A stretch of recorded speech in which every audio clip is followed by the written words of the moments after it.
안녕하십니까, 이진우입니다. 삼성전자와 SK하이닉스 같은 우리나라 큰 기업들이 빠르면 2023년, 그러니까 내후년이네요. 내후년부터 외국에도 디지털세라고 불리는, 이 명칭은 아직 정확히 정해지지는 않았습니다만 그런 세금을 내야 될 전망입니다. 원래 이 디지털세라고 하는 것은 구글, 애플 이런 IT 기업들이 세금을 회피하는 것을 막아보자고 유럽에서 고민이 시작된 세금인데, 이게 논의가 진정되다 보니까 결국은 글로벌 100대 기업으로 다 세금을 매기자는 쪽까지 이어졌고, 결국 그 불똥이 우리나라 큰 기업에도 미치는 것 같습니다. 국제적인 세제 개혁 움직임 어떤 방향으로 흐르고 있는지, 그리고 우리 기업들에 미치는 영향은 어느 정도일지 오늘 한번 살펴보겠습니다. 유통업계에서는 이베이 코리아를 누가 인수하느냐가 큰 화제였었죠. 이베이 코리아 인수 여부에 따라서 시장 순위 변화가 크게 생기기 때문인데, 결국은 신세계그룹이 인수했습니다. 기업들의 이슈 이면의 이야기를 살펴보는 시간, 오늘은 이베이를 인수한 신세계그룹이 온라인 유통업계의 1위가 될 수 있을지 아니면 실패할지, 이런 이야기도 함께 나눠보죠. 손에 잡히는 경제 플러스 바로 시작하겠습니다.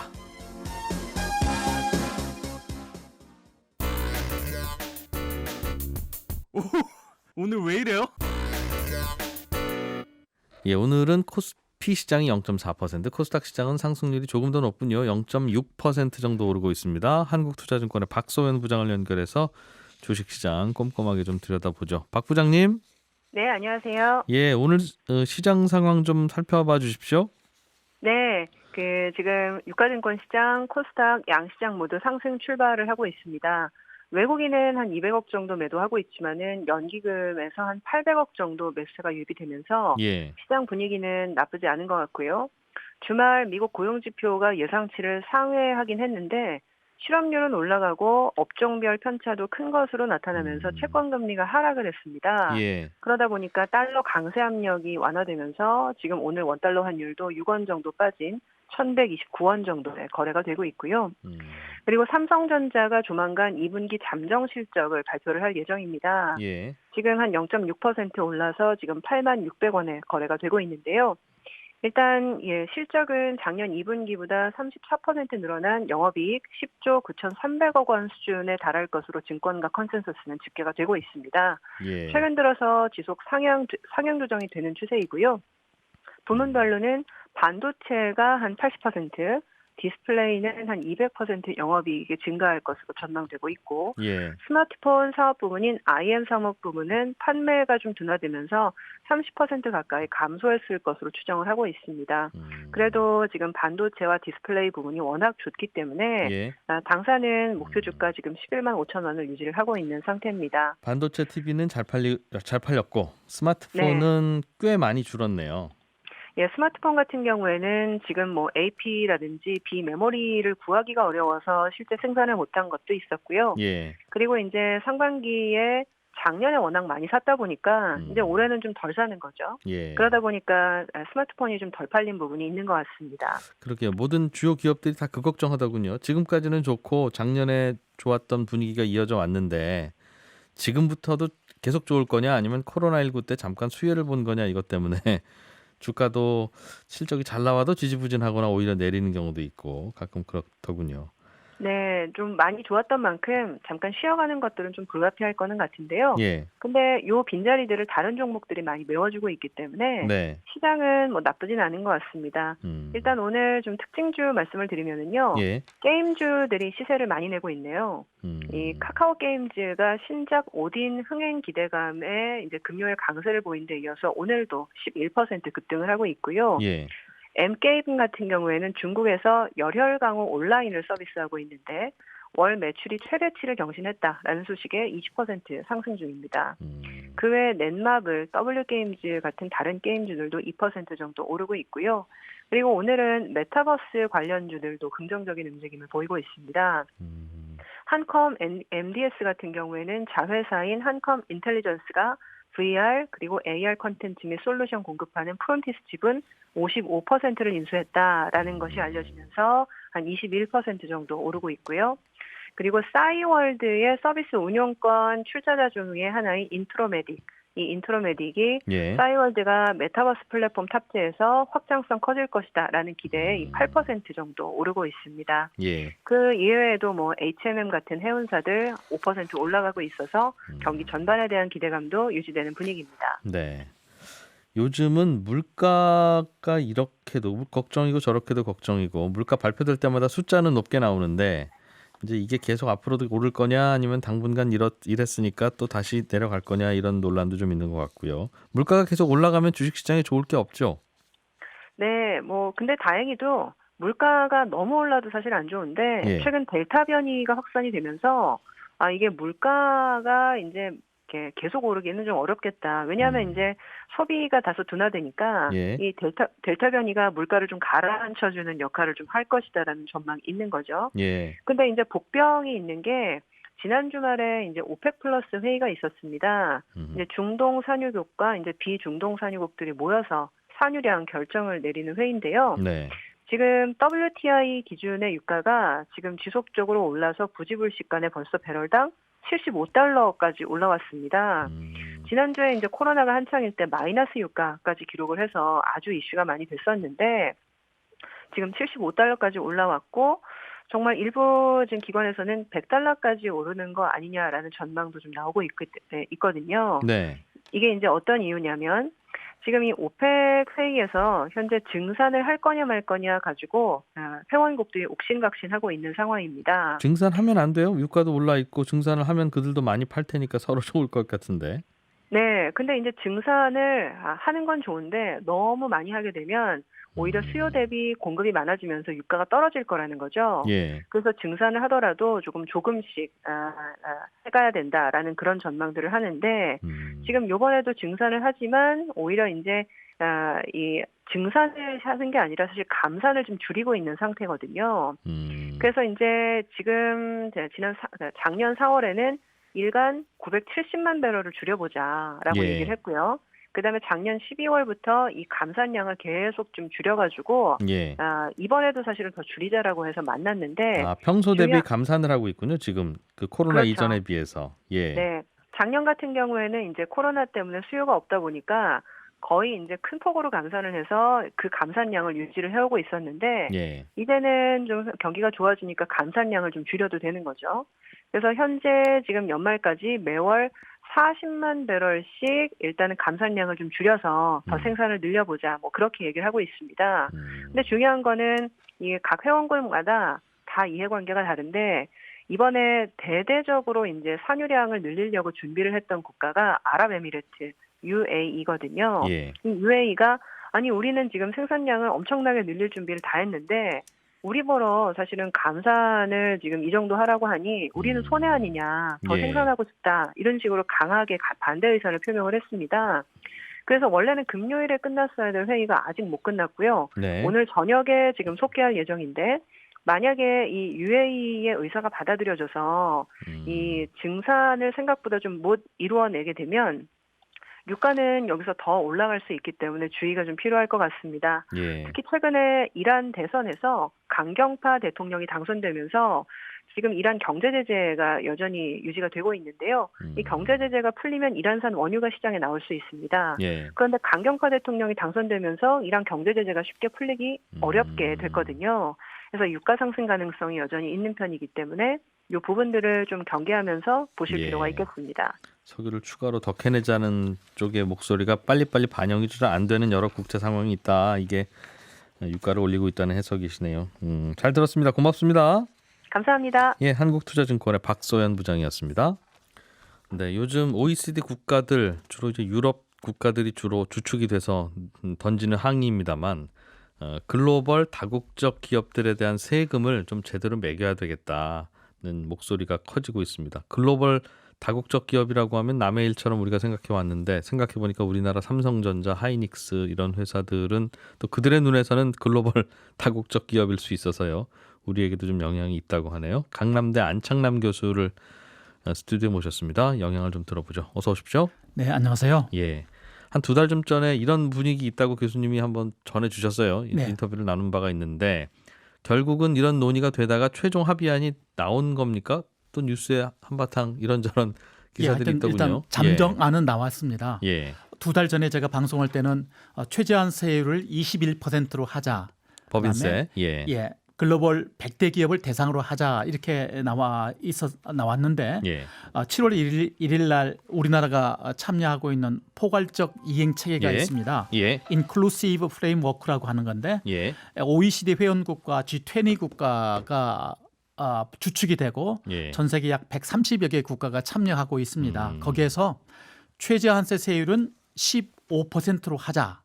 그다음에 대상 기업은 2023년서부터 연간 매출액이 200억 유로, 예. 우리 돈으로 환산하면 27조 원 정도가 됩니다. 예. 200억 유로 이상 중에서 영업이익률이 10%인 기업으로 10% 일단 하자. 넘는 기업들. 네, 이렇게 하자 되어 있고요. 예. 2030년 그러니까 2023년서부터 시행을 해보되 2030년서부터는 그 기준을 점차 아래로 해서 100억 유로로 축소하자까지는 예. 지금 현재 합의가 되어 있습니다. 예. 그다음에 이 디지털과 굳이 관련이 없는 금융업, 채굴업은 제외를 하고 네. 그다음에 지금 현재 최저한세 논의가 되어 있는 것 중에서 선박업은 우리가 톤세로 지금 과세를 하고 있습니다. 그러니까 이익이 얼마 남느냐가 아니라 그냥 실어 나르는 물건의 양으로 세금 매긴다면서요. 네, 그것은 해운 제외하자 이렇게 좀 되어 있습니다. 거기까지는 좀 합의를 했습니다. 최저 한세가 합의가 된 건데 네, 그러니까 각국은 법인세율이 나라마다 다 다른데 네, 오늘 설명해 주신 이 매출이 연간 27조 원이 넘고 이익률도 10% 넘는 기업들은 네. 그 어느 나라 회사고 그 나라의 법인세율이 얼마든지 상관없이 국제적인 방식으로 법인세를 매기자 그런 뜻입니까? 네, 그렇게 되는 것입니다. 그러니까 그 기업들은 그냥 세계의 기업이다 이렇게 생각하고 네, 세 수를 확보하는데 세 원을 예. 전 세계 각국이 공동으로 하자까지는 음, 합의가 되어 있는 상태입니다. 그렇군요. 네덜란드 기업에 대해서 세금 매길 때도 네덜란드 큰 회사라면 네덜란드 정부가 혼자 정하지 말고 네, 다 같이 정하자. 네. 근데 지금까지 100년 동안에 우리가 예. 합의를 한 게 있습니다. 예. 국제 간 기업에서 예. 외국과의 거래를 통해서 얻는 기업들은 음, 그 나라의 물리적 관리 장소, 예. 즉 세법용어로 고정사업장이 있으면 그 고정사업장에 관여한 부분에 대해서만 네. 과세하자라고 예. 약속을 했는데 예. 이 지금 100년이 지나고 난 뒤에는 이제는 고정사업장에 없어도 네. 돈을 주는 국가에서 시장 팔리는 국가에서 예. 과세를 하자까지는 이제 합의가 된 상태죠. 지금까지는 예를 들면 그럼 구글 같은 회사는 우리나라에 고정사업장을 안 두고도 얼마든지 장사할 수 있는데 인터넷이니까 다 가는 거죠. 예. 네. 그러면 그동안에는 우리나라에서 돈을 벌어가도 고정사업장이 저 싱가포르에 있거나 그러면 그냥 싱가포르이 세금 걷어가고 끝 하는 걸로. 네, 그렇게 했는데 이제는 예. 구글이 한국의 고정사업장이 없어도 이 대상 기업에 해당된다라고 한다면 예. 매출 영업이익률 10%는 일반적인 것으로 인정해주더라도 예. 10%를 초과하는 이익에 대해서 예. 그 중에서 세율을 20에서 30% 사이로 과세하자까지는 나와 있습니다. 그러니까 예를 들면 예. 구글이 한국에서 뭐 광고 수입이 6조 원이라고 하고 예. 영업이익이 30%로 간다면 6조 원에 30%니까 1조 8천억 정도 이익이 생기겠죠? 있지 않습니까? 예. 그러면은 일반적으로 거의 10%인 예. 6천억 정도는 그냥 일반적으로 얻을 수 있는 이익이다 해서 빼주고 그거는 그냥 너희들이 미국 본사에 내든 어디 내든 알아서 해. 하고 나머지 예. 초과분 예. 그러니까 1조 2천억에 대해서는 한국에서 기여도가 더 많다. 우리나라에서 번 돈이 1조 8천억인데. 네, 그 중에서 6천억 원 뭐 빼주고 예. 나머지 차액에 대해서는 우리나라가 네. 이제는 세율을 20에서 30 이건 이제 국제적으로 정할 것입니다. 예. 그만큼을 우리나라에서 과세권을 할 수 있다라는 얘기가 이번에 전체적으로 합의된 내용입니다. 그러면 10% 이익인 6천억을 뺀 나머지 1조 2천억에 대해서는 그 전체를 과표로 놓고 우리나라에서 세금 매기겠다. 네, 우리나라 세금 매기겠다라고 하는 것이죠. 그래서 그건 그렇군요. 우리나라 수입을 하겠다. 왜냐하면 디지털세 아까 처음에 말씀하셨던 대로 네. 4차 산업이 발전됨에 따라서 이제는 디지털 강국이 전 세계 모든 법인의 이익을 흡수하는 이런 단계로 가기 때문에 그렇겠죠. 이것은 이제 너무 부자 국가가 가난한 국가 간에 너무 법인세 세수 형평의 차이가 있다. 네. 그래서 이것을 안분화하고자 하는 차원에서 유럽이 먼저 시작을 했고 그러다 보니까 우리나라가 이제 가운데 끼어 있는 그런 형태가 되어 있습니다. 좋은 기업 많은 나라가 결국은 세금 많이 걷지 않겠냐. 네. 우리나라는 좋은 기업 점점 없어지고 있는 것 같다. 네. 그런데 그 기업들이 우리나라 와서 자꾸 돈 벌어가니까 네. 우리도 우리나라 기업은 아니지만 네. 거기다 좀 세금을 걷고 싶다, 걷어야 되겠다. 네. 그게 이제 그 국제적인 국제 조세의 규범이 알겠어요. 새로 이번에 그러네요. 만들어지는 그러네요. 과정입니다. 아. 저희들이 이제 할 때 저희들도 왜 우리 개인 간의 빈부격차가 있으니까 기본소득을 주자라고 하는 것이지만 예. 저희들 학계에서는 이미 진직서부터 예. 속인주의 과세 체계가 가지고 있는 문제점 때문에 속지주의로 가자. 아. 즉 소득이 발생한 국가에서 과세권을 예. 어느 정도 허여해야 된다. 음. 조금 더 떠나가면 월드 텍스 같이 전 네. 세계가 하나의 세원을 가지고 해야만 이게 그래야만 국가 간의 무역이 더 확대될 수 있다. 그런 주장은 많이 했었습니다. 하기야 우리도 우리나라 선수들이 해외 나가서 이제 활동하면서 스포츠 선수들이 거기서 다 돈 벌고 거기서 사는데 네, 우리나라 국민이라는 이유로 세금은 또 우리나라가 걷는 경우들이 있잖아요. 네 있죠. 거기에 대해서는 논란이 있을 수 있으니 예, 그러니 소득이 발생한 국가에서도 과세권을 하고 그 소득을 얻는 기업이 소재하는 국가에서도 또 과세를 하고 그럼 이 둘의 형평성을 어떻게 맞출 것인가라는 관점에서 시작되다 보니까 결국은 이 구글 같은 이 디지털이 확 예. 들어오다 보니까 이렇게 도드라졌고요. 예. 그러니까 일단 너무 그걸 확 흐트러뜨리면 국제 간의 문제가 발생하니 일단 매출액이 아까 같이 아주 큰 27조 원. 27조 원 이상 매출 영업이익률이 10% 이상만 가지고 한번 시범적으로 해보고 한 7년 뒤에는 그것을 갖다가 다시 낮춰보자. 100억으로 낮춰보자까지는 이제 합의를 했습니다. 알겠습니다. 그러니까 매출의 10%까지 이익 봤으면 그 이익은 그냥 고향에다 내고 네. 그보다 더 얻은 이익에 대해서는 이리 와봐 잠깐 우리 얘기 좀 해보자. 네, 네.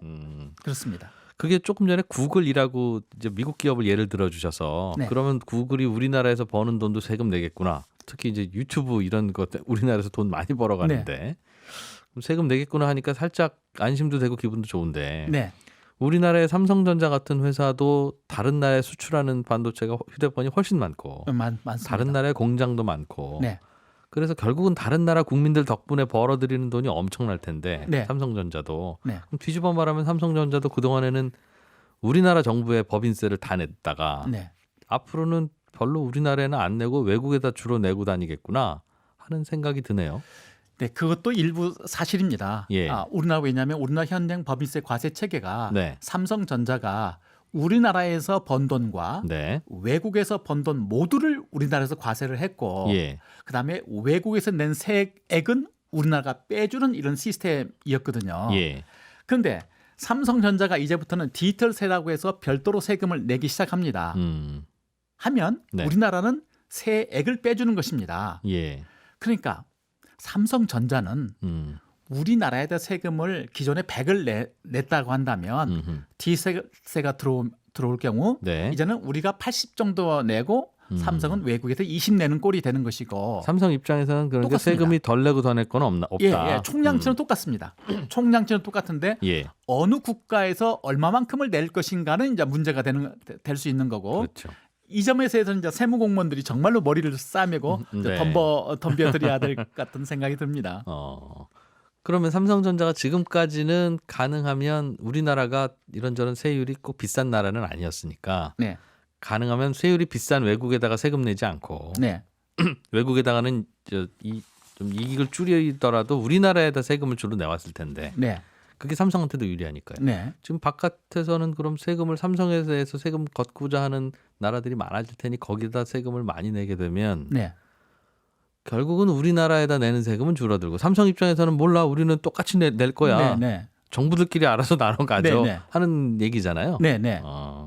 근데 뭐 지금 당장 또 손익을 계산해 보면 예. 수리적으로 보면 우리나라 100대 기업 업체 아까 네. 같이 200억 유로 이상 되고 매출 이익률 10% 이상이 된 기업에 예. 우리나라는 2개 업체가 일단 해당이 되고 전 세계 100대 글로벌 기업 중에 네, 그다음에 예. 98개 업체는 일단 우리나라 기업은 아니니 예. 일단 페어에게 본다면 2대 98이니까 뭐 세수도 우리나라가 그렇게 손해 보는 것은 아니다까지는 되어 있을 것 같은데요. 예.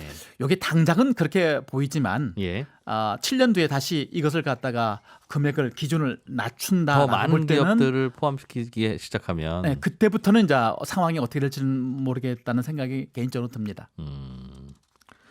그렇군요. 우리나라가 수출을 많이 해서 먹고 사는 나라들이라 네. 쉽게 말하면 외국에서 돈 많이 번다는 얘기잖아요. 네, 네. 뒤집어 말하면. 네, 그런데 그 돈을 다 지금까지는 우리나라 정부에 냈다가 네, 외국인들이 야 대한민국 코리아 우리나라에서 돈 많이 벌어가네 이제 이렇게 해서 시비를 걸고 있다는 뜻이라 네. 좀 걱정스럽긴 합니다. 네, 그러니까 지금까지 우리는 무역 수지하고 경상 수지가 있었는데 그렇군요. 우리나라도 이제 서비스 수지라고 해서 광고리 같은 수입이 예. 우리나라가 지출 금액도 많아지지만 반대로 외국에서 걷는 수입도 좀 많아지고 있습니다. 맞아요. 우리나라 그 포털 업체들 때문에. 예, 예. 그러니까 이 어느 나라의 세수가 더 우리나라가 손해일까? 그거는 좀 지켜봐야 될 것 같습니다. 지켜봐야 될 것 같다. 네. 앞으로 좀 변수들이 남아 있습니까? 요 내용에 대해서는 대충 이렇게 정해졌다고 보면 되나요? 예, 그런 이제 앞으로는 이제 그 회계, 그러면 예. 기업의 이익을 어떻게 측정할 것인가, 예. 그 기준을 어디다 둘 것인가, 국제 회계 기준이라고 있습니다. IFRS라고 했는데 네. 여기서 조금 더 정치하게 이것을 이제 규정을 해야 되고요. 만약에 양쪽 나라가 분쟁이 발생됐다, 예. 그때는 그러면 누군가 하나는 이걸 해결할 수 있는 어디 권한 있는 당국이 하나가 있어야 됩니다. 그럴 텐데요. 네, 그게 하나가 필요하고요. 그다음에 내년도 2022년도까지는 각 나라가 입법을 해서 예. 2023년서부터는 시행하자고 했는데 아무리 봐도 입법 절차 과정에서 어느 나라는 입법화가 되고 어느 나라는 입법화가 되지 않는 그럴 수도 그런 있겠죠. 내용도 있을 겁니다. 예. 그런 것을 잘 끝까지 잘 마무리한다고 하면 제가 볼 때는 우리나라가 당장은 우리나라 세수입이 줄어드는 것 같지는 않다고 네. 생각합니다. 아이고 이제 워낙 세상이 글로벌하다 되다 보니까 세금제도 정할 때도 모여서 해야 되네요. 결국은 우리나라만이 독자적인 과세 고권이 있다고 했는데 예. 이제는 세금이 그조차도 이제 국제 정치 영역에 들어가서 네. 사실 미국하고 EU가 결정하면 우리 따라야 우리도 되는. 따라가야 돼. 우리 국회가 자동적으로 따라가야 되는 그러한 세상이 되었다고 생각합니다. 그러네요. 이른바 월드 텍스 시대가 되었다고 봅니다. 강남대학교 안창남 교수였습니다. 고맙습니다. 감사합니다. 네, 기업들의 성장과 투자 그리고 재미있는 뒷이야기들을 살펴보는 시간. 오늘도 북저널리즘의 신기주 기자 이사님과 함께합니다. 어서 오세요. 네, 안녕하세요. 네, 예, 오늘은 신세계 그룹 이야기네요. 네 신세계. 네, 신세계는 백화점도 있고 네, 이마트도 있고 네. 요즘엔 인터넷 쇼핑도 좀 하려고 하는데 그 참 되게 안 돼요, 그죠? 이게 백화점도 있고 예. 이마트도 있는데 이커머스가 없어서 그래서 가장 중요한 게 요즘 빠져 있어서 예, 어쩔 수 없이 그거 샀죠. 네, 아주 큰 돈 주고 오늘 그 얘기를 하는 겁니다. 예, 네. 산 게 이베이. 우리나라에서는 G마켓, 뭐 옥션 이런 네. 사이트 운영하는 회사니까 맞습니다. 네, 그걸 인수했다는 건데, 네. 뭐 어떤 배경이 좀 있었어요? 예, 이게 일단 이베이 본사한테 신세계가 써낸 액수가 3조 4천억 원, 4,400억 원쯤 되거든요. 예, 이게 그 신세계그룹 역사상 가장 비싼 가격이라고 하죠. 뭘 사들인 가격 중에는 네, 맞습니다. 신세계가 이제 삼성그룹에서 이게 개업을 드는 게 97년인데 예, 이때부터 이렇게까지 크게 인수합병한 적이 없는데 이게 이따가 얘기 드리겠지만 이베이만 사고 있는 게 아니고요. 계속 인수합병을 해대고 있어요. 이것저것. 네, 맞습니다. 예. 야구단도 샀고 또 이커머스 패션 플랫폼도 샀고 계속 쇼핑을 하고 있죠. 사실은 신세계는 누구한테 쇼핑을 시키는 회사인데 그러니까 요즘 손님들이 좀 쇼핑을 쇼핑을 하도록 해야 되는데 본인들이 쇼핑을 맞습니다. 네. 하고 있다. 근데 이게 아까 말씀하신 것처럼 그 딱 하나 가장 중요한 게 빠져 있는 거죠. 이커머스가 빠져 있는 건데 그건 쿠팡 때문이고요. 예, 그러니까 어쨌든 지금 이제 이베이를 인수하니까 온 오프라인을 통합한 거래액이 50조 원에 달하게 됩니다. 그러니까 덧셈을 하면 예. 신세계가 2020년 기준으로 거래액이 28조 원이고요. 신세계 백화점과 이마트 합치면 맞습니다. 예. 그리고 이제 이베이 코리아가 20조 원이니까 더하면 48조 원이 되는데 네. 그러면 이제 거대한 쇼핑 제국이 만들어져 있다라고 볼 수도 있죠. 근데 이게 덧셈은 중요한데 됐는데 네. 곱셈이 될 것이냐. 이게 시장에서 우려하고 있는 부분이고 잘했으면 좋겠다 생각하는 기대도 있는 부분이고. 그러게 그런 이게 겁니다. 서로 시너지도 있어야 되고 네. 하는 거니까요, 그죠? 근데 이런저런 인수합병을 하려면 이거는 우리로 치면 이른바 그 오너 경영자들이 결정해야 될 일이다. 네. 대개는 그렇잖아요. 3조 4천억 원 쓰는데 오너가 예. 결정해야 되겠죠. 이 정도의 거대한 주요 규모라면. 주주이기도 할 테니까. 맞습니다. 네. 근데 사실은 이렇게 되면 시장 점유율이 높아지는 건 분명하니까 그림은 아주 좋아요. 예를 들면 일단 쿠팡은 앞섭니다. 쿠팡이 지금 뭐 워낙 이제 국내 이커머스 시장을 장악하고 있는 회사인데 네. 쿠팡의 시장 점유율이 13% 정도 되거든요. 그런데 이베이를 더하고 여기에 그 신세계에도 쓱닷컴이라고 하는 이커머스 플랫폼이 있는데 여기 네. 시장 점유율이 3% 되니까 더하면 12 더하기 3이면 15입니다. 그러면 쿠팡을 넘게 되니까 그러니까 이 정도면 해볼만 하다라는 판단을 하게 되는 거죠. 지금까지는 쿠팡이 제일 앞섰는데 지금까지 정확하게는 1등은 많이 안 알려져 있지만 네이버가 1등이죠. 아 네이버 네, 쇼핑 맞습니다. 이 상인 저상인 다 모아서 연결하는 건데 그거 다 모으면 네이버가 더 많다. 맞습니다. 거래액이. 네, 네.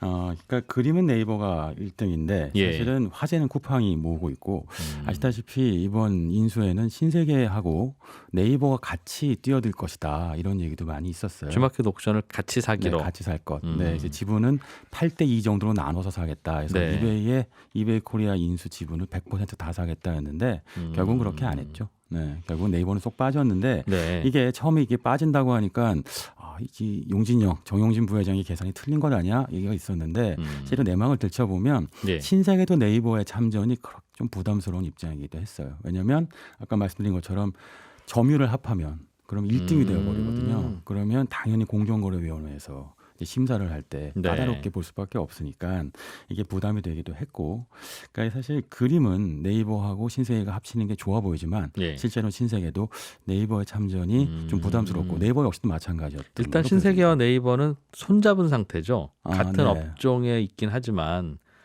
신세계가 워낙 인터넷 쇼핑을 못 해준 덕분에 네이버 입장에서는 인터넷 쇼핑 네. 시장에서는 신세계는 라이벌은 아니야 네, 네. 라고 생각해서 너무 못해줘서 미안하고 서로 고맙고. 손잡고 있는데 밖에서 보기에는 네이버와 신세계가 손잡고 옥션 G마켓을 인수하면 네.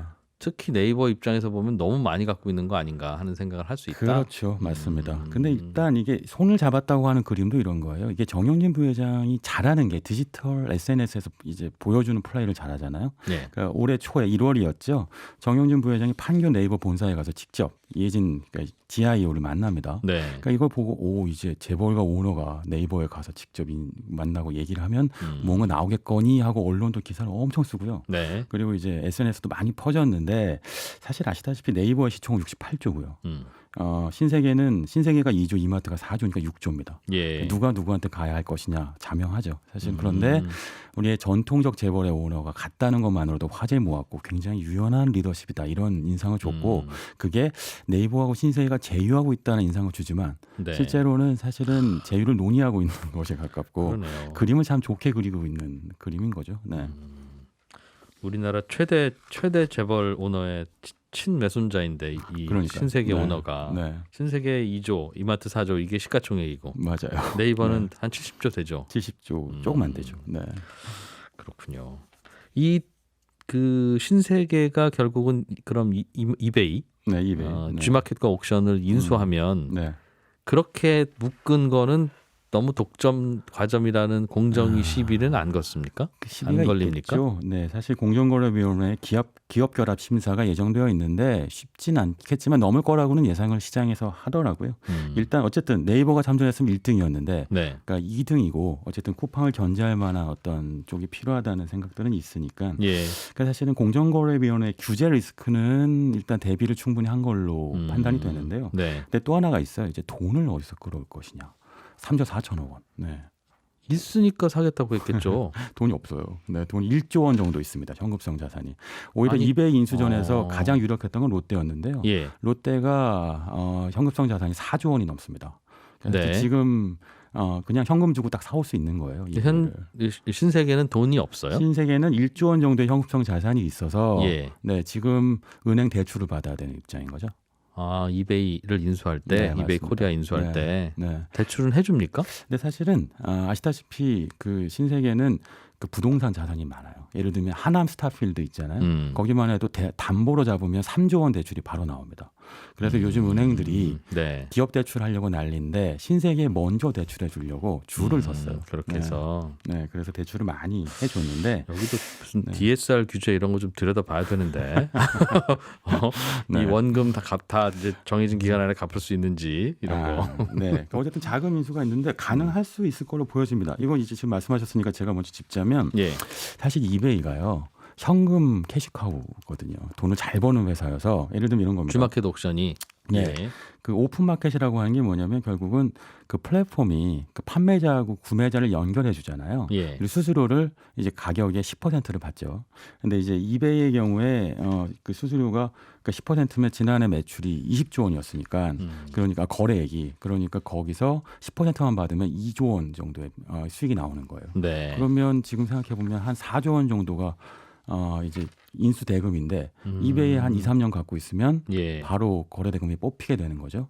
그래서 사실은 이것만 보면 계산은 정확하게 한 겁니다. 근데 네. 이제 말씀드린 것처럼 덧셈을 해서는 쿠팡을 이겼는데 목표는 타도 쿠팡이니까 곱셈까지 해서 과연 시너지를 낼 수 있느냐 이걸 짚어봐야 되는 거죠. 그게 무슨 말이에요, 정확히? 그 그러니까 이제 곱셈을 한다는 게. 네, 예를 들면 4조 원, 3조 4천억 원짜리인데 근데 몇 년 뒤에도 그냥 그 정도의 가격 가치만 있으면 안 되잖아요. 사실 이 가치가 쿠팡이 지금 미국에서 가격을 받고 있는 시총이 한 70조 원쯤 되니까 예. 700조 원쯤 엄청 70조 원쯤일 거예요. 70조 원쯤 예, 되니까 예. 그러니까 그 정도의 규모로 신세계의 크기를 키워줘야 하는 거죠.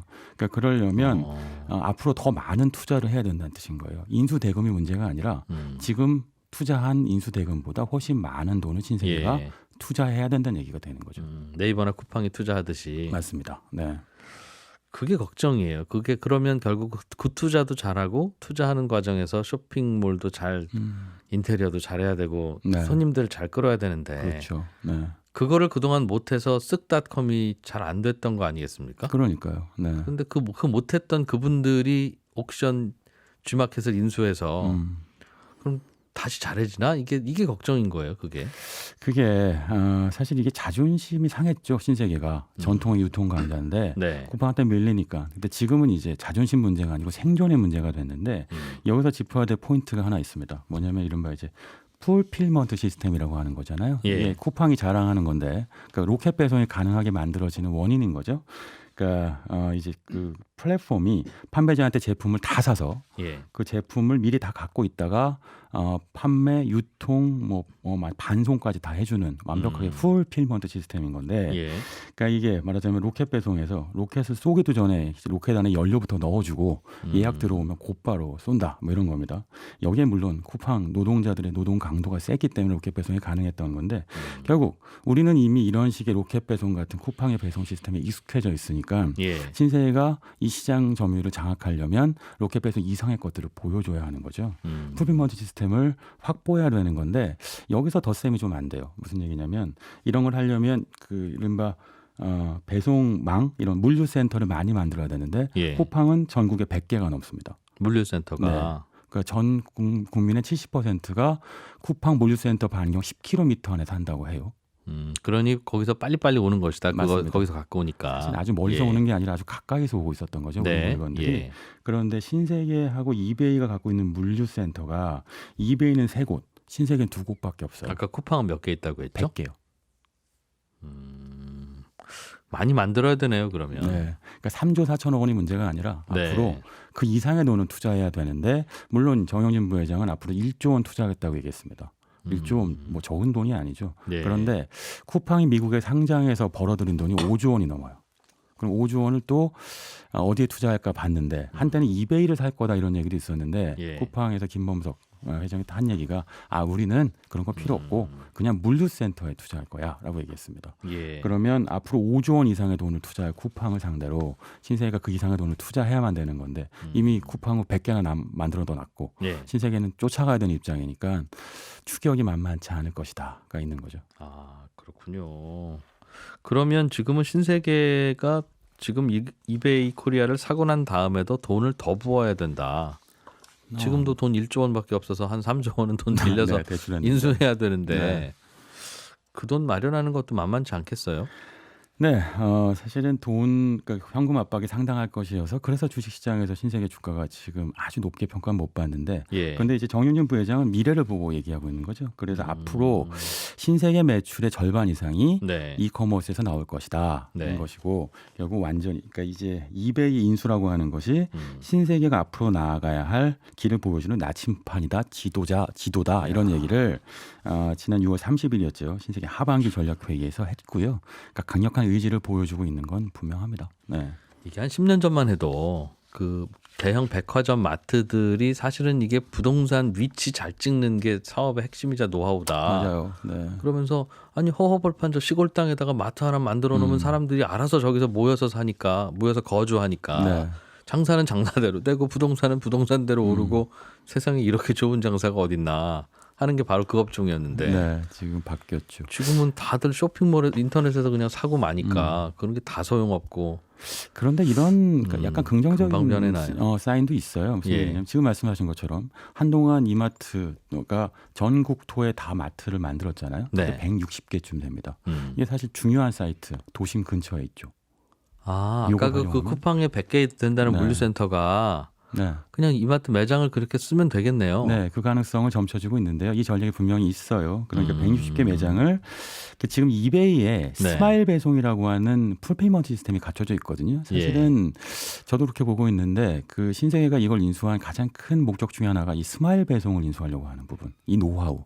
그러니까 오픈마켓용 풀페이먼트 시스템이라고 하는데 이른바 그러니까 정말 다 사서 직매입해서 파는 쿠팡 모델이 아니라 예. 그냥 구매자하고 판매자를 연결해주는 모델만 해서 풀페이먼트를 만들겠다는 거고 예. 이게 신세계하고 굉장히 결합력이 높습니다. 거기에 이마트 160개 매장을 그렇게 활용하면 그러면 곧바로 쿠팡을 따라잡을 수 있지, 로켓으로 따라잡을 수 있지 않을까, 뭐 이렇게 볼 수도 있겠죠. 예. 신세계는 앞으로 어떻게 좀 한답니까? 뭐 전략 뭐 이런 거 좀 엿보이는 게 있어요? 네, 신세계 지금 말씀드린 것처럼 일단 이 전 세계 전국에 있는 이마트 매장을 활용하는 부분이 또 하나 있고요. 예. 또 하나는 월마트 모델을 많이 활용하고 있는 부분이 있어요. 그러니까 월마트가 미국의 아마존한테 밀릴 줄 알았는데 네. 알고 보니 결국 온 오프라인을 결합해서 성공했잖아요. 월마트의 전략을 많이 마킹하고 있는 부분이 있고 야구단까지 인수해서 모두가 다 이제 신세계를 응원하게 만들고 신세계에서 시간을 쓰고 신세계에서 돈을 쓰게 만드는 거. 근데 야구단은 이거 인수는 왜 한 거예요? 뭐 홍보야 되겠지만 이마트 모르는 국민이 있나요, 우리나라에서? 사실 홍보의 목적보다도 이런 거예요. 그 일본어 같은 경우 라쿠텐이 있잖아요. 예. 1등 이커머스 업체. 여기서 하는 모델. 그런 게 사람들이 라쿠텐에서 시간을 쓰고 돈을 쓰게 만드는 걸 신세계에서 해서 신세계 안의 세계에서 계속 살게 만들겠다의 목적에서 야구는 굉장히 그렇다. 중요한 컨텐츠인 거죠.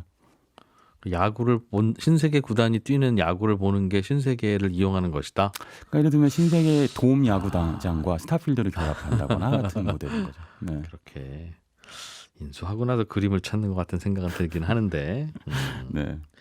이 CEO 정영진 씨가 굉장히 파격적이긴 해요. 여기저기 나오면서. 예. 사실은 이런 얘기 할 수 있죠. 그 미국에 일론 머스크가 있다면 한국엔 정영진이 있다. 네. SNS 화제를 모으고 예. 그리고 사고를 치기도 하고 또 주가 네. 오르락내리락 하기도 하는 인물이니까요. 예. 네. 예전에는 참 그 재벌 오너들이 잘 안 나타났는데 요즘엔 또 그조차도 경쟁이 붙는 것 같아서. 그게 그러니까 사실 이런 소비 마켓에서는 예. 그 오너가 가장 멋진 사람인 게 판매에 도움이 되죠. 이미지. 네, 맞습니다. 이미지를 따라서 우리는 그 쇼핑몰 가니까요. 네, 우리는 소비를 모방해서 하니까요. 네, 정영진의 소비를 모방하는 것도 사실이고요. 네. 북저널리즘의 신기주의사였습니다. 고맙습니다. 네, 감사합니다. 네, 손에 잡힌 경제 플러스 여기서 마무리하겠습니다. 내일 아침 8시 30분에 저는 다시 찾아오죠. 이진우였습니다. 고맙습니다.